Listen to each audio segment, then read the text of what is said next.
Bom é exaltarmos ao nome do nosso Deus.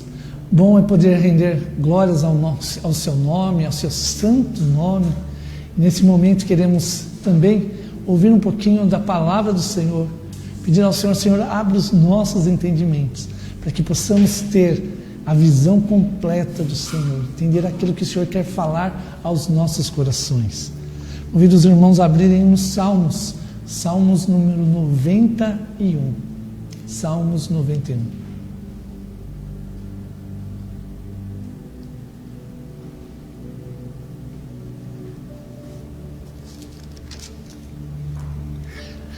Leremos do verso número 1 ao verso número 9.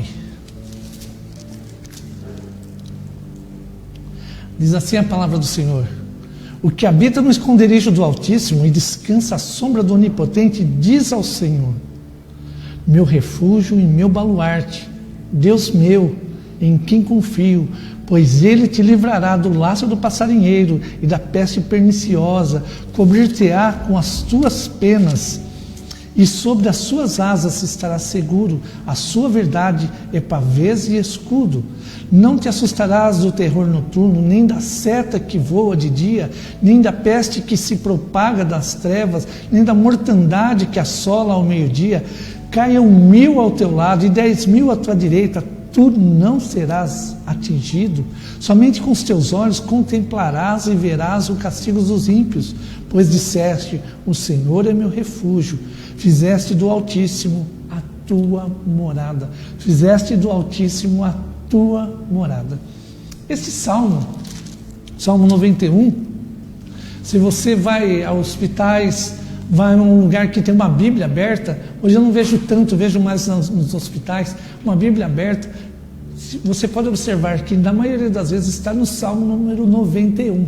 Muitas pessoas que não são cristãs, até mesmo de seitas, eles utilizam esse salmo como um salmo de proteção, porque agora aqui o salmista foi tão profundo e ele olha para Deus de uma forma tão grande, um Deus onipotente, um Deus que tem todo o poder, e eles ao lerem, ao invocarem o Deus desse salmo, eles acreditam que o mal não vai entrar pela porta, que tudo ficará bem. Então usam mais como um totem até mesmo o salmo número 91, pensando que o poder de Deus, a transformação de Deus é um escudo e proteção. Mas hoje eu quero ir um pouquinho além, porque muitas vezes nós utilizamos até como uma segurança, ou até mesmo o recitar desse salmo, para que nenhum mal nos alcance.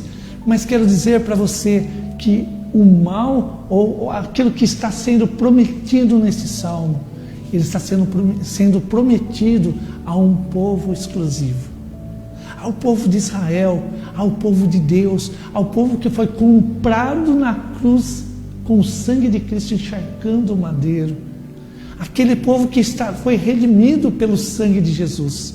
Por isso, esse salmo, agora ele faz sentido para o cristão, ou faz sentido para aqueles que conhecem ao Senhor. E também neste momento, onde passamos por um tempo de insegurança, algumas incertezas, volta comércio, fecha comércio, abre tudo, fecha tudo, e nós pensamos: como será o dia de amanhã? Como serão as coisas? A Nerinha conversava com ela dizia: nossa, nós pensamos que no começo seriam 10 dias e já voltaria tudo ao normal. Nós estamos com 4 meses e a coisa vai se desdobrando.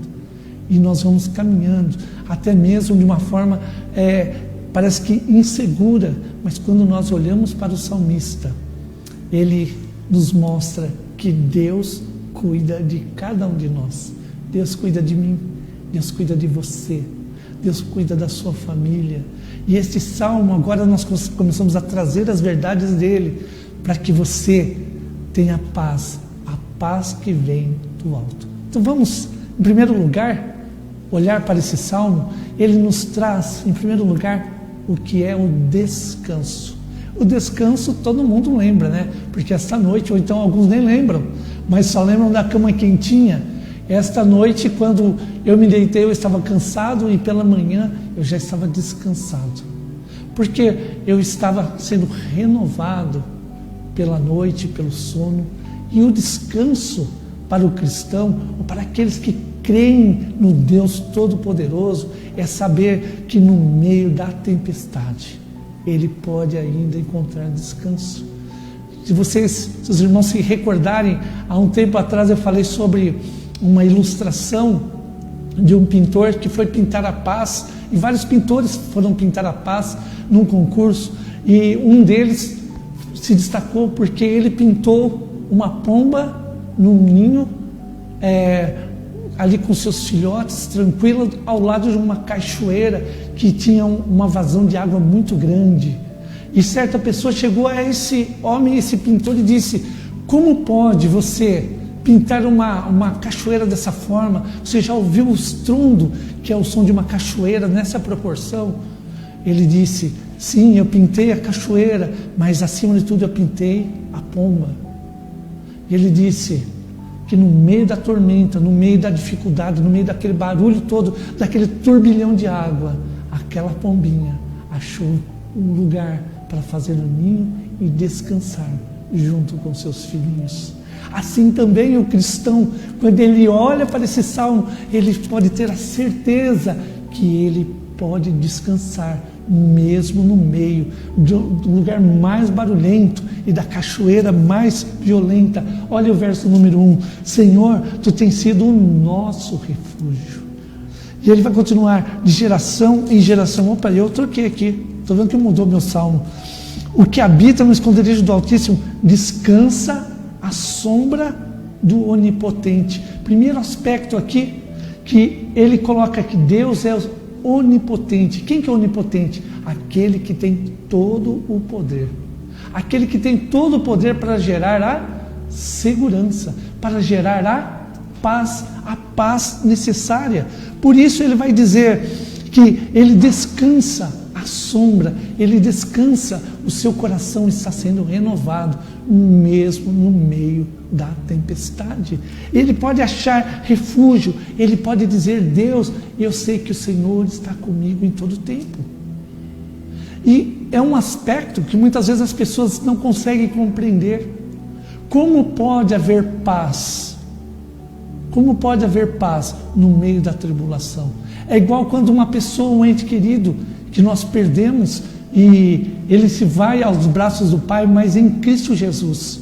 E às vezes no velório, no momento de tristeza, a pessoa pergunta: mas como você pode estar alegre no meio do luto? A alegria nossa é porque a nossa vida não termina ali. Não termina ali naquele caixão, no luto. Mas a nossa vida em Cristo Jesus, ela é para todo o sempre. E o cristão, quando ele morre, ele já vai viver na presença de Deus. Então, neste momento, aquelas pessoas que nós perdemos em Cristo, elas já estão vivendo a eternidade em Cristo Jesus, aguardando a sua segunda vinda, aguardando só o momento de agora, quando Cristo vir buscar e completar esse reino de uma forma que todos aqueles que são chamados, escolhidos por Deus, eles adentrem e experimentem desse reino. Por isso que o cristão consegue, agora no meio da dificuldade, chorar. Sim, nós choramos a nossa tristeza, a falta, a perda que foi aquele ente querido, mas nós não choramos a falta de esperança. Ao contrário, o nosso coração continua firme em Cristo Jesus. Para o mundo, Paulo vai dizer que é loucura. Por que loucura?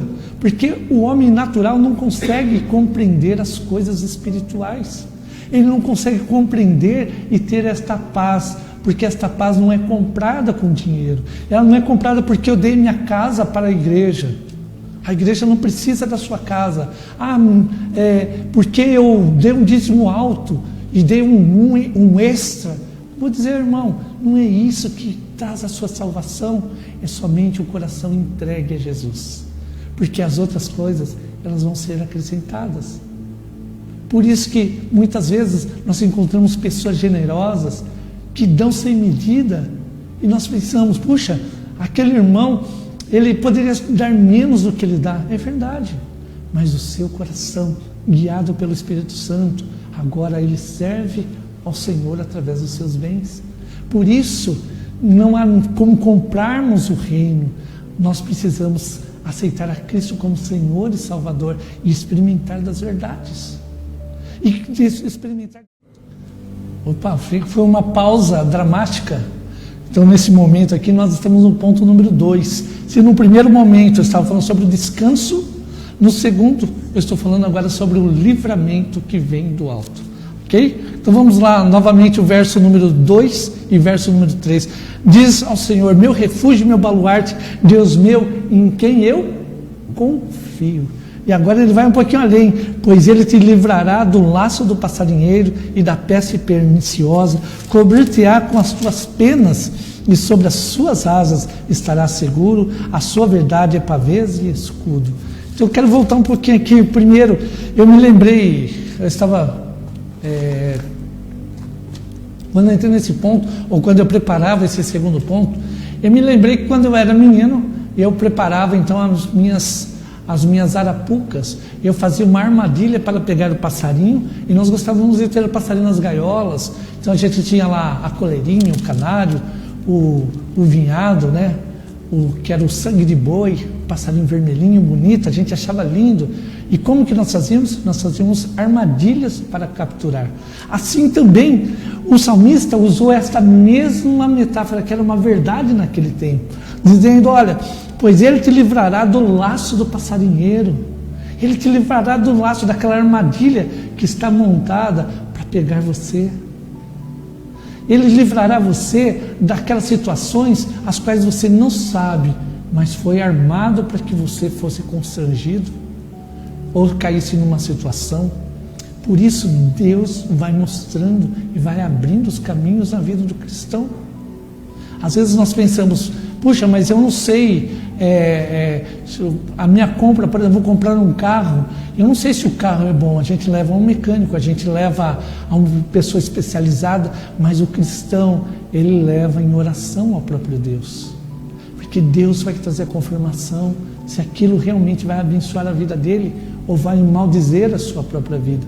Então, de antemão, ele já sabe que o Senhor é quem vai à sua frente. Ele diz ainda da peste perniciosa, aquela peste que causa um dano à sua vida. Nós vivemos um tempo de uma peste que é perniciosa. Nós vivemos um tempo onde nós pensamos, eu uso a máscara, eu uso o gel, mas onde está o vírus? Eu não vejo, mas Deus vê, e Ele vai trazendo livramento a cada dia, e nada vai acontecer sem a permissão dEle. Nós nos cuidamos, mas Ele é quem nos guarda, Ele que está à nossa frente. E Ele vai dizer ainda que Deus, a metáfora dele achei tão bonita, porque Ele diz que Deus no seu guardar é como a galinha que coloca os seus pintinhos debaixo da asa. Quando chega o gaviãozão lá, ela chama os pintinhos, coloca tudo debaixo da asa, para que eles fiquem num lugar seguro e cuidados. Assim também Deus faz conosco. Muitas vezes Deus nos traz de algum lugar distante e diz, vem cá, fica aqui que eu vou trabalhar o seu coração. E às vezes nós dizemos, mas Deus, eu quero ir. Deus está dizendo, não vai não, vem cá. Eu quero que você entre debaixo das minhas asas, aprenda a confiar em mim, a descansar em mim, a saber que eu sou o seu Deus e que eu vou à frente trazendo livramento sobre a sua vida. Por isso, o cristão, ele precisa aprender a conhecer esse Deus, saber que Deus está cuidando de você em todo o tempo e que nada passa desapercebido aos olhos do Senhor. Por isso, ele diz, olha, cobrir-te-á com suas penas, verso 4, e sobre as suas asas estará o quê? Seguro.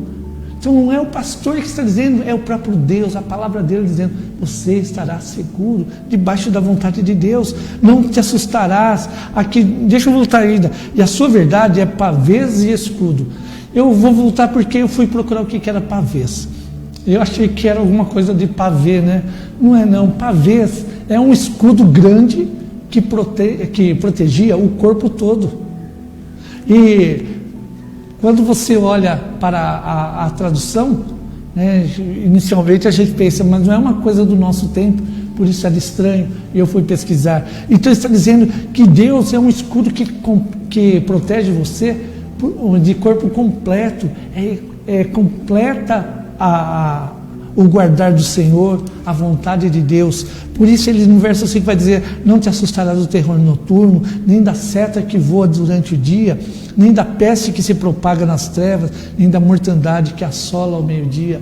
Ou seja, nada pode tirar você das mãos do nosso Deus. Você não está sozinho, você está guardado em todo o tempo pelo nosso Deus. Deus cuida por completo de mim e de você. Em terceiro e último lugar, se no primeiro momento nós vemos o descanso, no segundo nós vemos o livramento, no terceiro nós vemos o cuidado de Deus. O cuidado, olha só, verso número 7. Caiam 1000 ao teu lado e 10.000 à tua direita, tu não serás atingido. Pastor, então quer dizer que vai acontecer um monte de coisa e eu vou ficar lá fortão, nunca vai acontecer nada comigo? Não é bem isso que ele está dizendo. Ele está dizendo que nada sai debaixo da mão de Deus. Lembra que Deus é onipotente lá no verso número 1? Que Deus é todo poderoso e Ele é poderoso para te levar até o grande dia da salvação. E pode cair 1000 ao lado, 10.000 à sua direita, e você permanecerá firme na palavra do Senhor. Você permanecerá firme porque Deus é quem está te conduzindo até o último dia, até o momento final da sua vida. Por isso, o cuidado de Deus, ele é completo. Deus em momento algum, Ele nos abandona, em momento algum, Ele nos deixa ficar sós, mas Ele vai cuidando de cada detalhe na minha e na tua vida. Verso 8, somente com os teus olhos contemplarás e verás o castigo dos ímpios. Talvez você diga, mas por que ele mudou de assunto e trouxe aos ímpios? Quero dizer para você que aqui abre-se um parênteses. Por quê? Muitas vezes na nossa vida social, nós encontramos pessoas que prosperam, que não conhecem a Cristo, e que elas prosperam, vão muito bem, elas fazem coisas que nós sabemos que são erradas, e elas vão bem e dizem, tá vendo? Se no Brasil a gente não roubar, a gente não fica rico. Mas quero dizer para você que quando o salmista está nos conduzindo aqui, ele está dizendo que Deus, Ele está cuidando de você, e que no tempo certo chegará o castigo de todas as pessoas que agem de forma errada. Todas as pessoas que não o conheceram, todas as pessoas que estão longe da sua vontade. Haverá sim, haverá um juízo, e há uma responsabilidade a qual Deus está cuidando para que a gente não caia, a gente não se perca. Por isso o Espírito Santo nos conduz a cada dia, e às vezes ouvir o não de Deus é saber que Deus está cuidando. É igual um pai e uma mãe. Às vezes ouvir o não do pai e da mãe é difícil. Você diz, eu não posso nada, eu não sei o que, só diz que eu não posso. Não, mas a maioria das vezes os pais estão dizendo, não, porque eu sei o que tem lá fora, eu sei o que vem por trás. Por isso, os pais querem cuidar, e muitas vezes Deus está dizendo não, para cuidar de mim e de você. Mas, talvez pela nossa imaturidade espiritual, nós não conseguimos compreender isso. Assim como eu já também falei sobre isso, sobre quando eu era adolescente e meus pais diziam não a determinadas coisas, naquele momento eu ficava irritado, chateado, emburrado, e depois, quando veio a maturidade, eu compreendi que eles estavam cuidando de mim. Eles estavam tentando me preservar de muitas situações, as quais eu poderia não voltar mais. Assim Deus, quando Ele está cuidando, Ele está dizendo nada, pode cair 1000 do seu lado, 10 do outro, você não vai ser abalado. Ele está dizendo, porque eu vou continuar conduzindo você, independente das situações. E quando você olha para os ímpios, no tempo de Deus, eles também prestarão contas sobre aquilo que eles fizeram errado. Pois disseste, o Senhor é meu refúgio, fizeste do Altíssimo a tua morada. Concluindo quando nós fazemos do Altíssimo a nossa morada. Na semana passada eu preguei sobre a casa espiritual. E a casa espiritual é aquela casa que está sendo trabalhada aqui dentro. E quando ele conclui aqui no verso número 9, ele fala sobre uma morada do próprio Deus, a qual ele faz morada em nós, até o dia que nós faremos morada juntamente com ele. E quando você pensa, onde está o cuidador de Deus? Está em todos os momentos.